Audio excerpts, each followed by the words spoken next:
Kinikilabutan pa din talaga ako. Alam nyo ba, merong building sa Binondo. Sobrang luma na niya kahit yung harap pati sa loob. Building siya na may mga office, ganyan. Tas kaya ako pumunta doon kasi doon yung dentist ko. Sobrang creepy nung vibe ng buong building. Kaya never talaga ako nag-CR doon.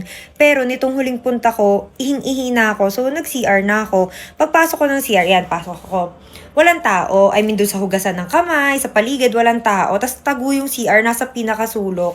So, pasok ako. Pag upo ko ng cubicle, may tao doon sa kabila. So, may umiihi din sa kabila.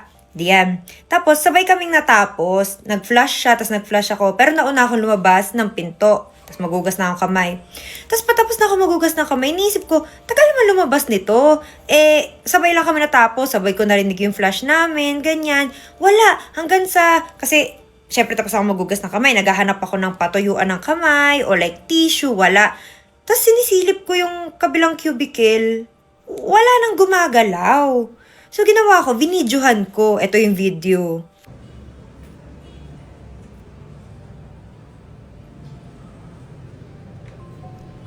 Hindi kasi baka nag-CR yata yung multo.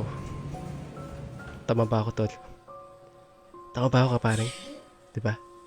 Baka nag-CR yung multo. Hindi, joke lang. Kayo rin ba nagtataka bakit mas madalas na nagpapakita yung mga multo sa mga banyo? Diba? I mean, mapabahay man yan, mapagusali man yan, mapapublic toilet man yan, hindi talaga maiiwasan, no? Madalas talaga na may mga multo na paborito ang banyo. Pero sabi ng kaibigan natin dito, baka daw kaya nasa banyo yung mga multo kasi baka doon daw sila namatay. O kaya baka kasi, di ba yung banyo minsan tahimik.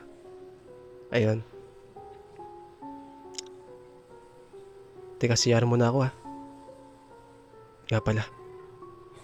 2:00 na pala ng madaling araw. Pare ko, samahan mo ako. Nakakatakot magbanyo eh. Di, bukas na lang. Kaya pa naman, bukas na lang.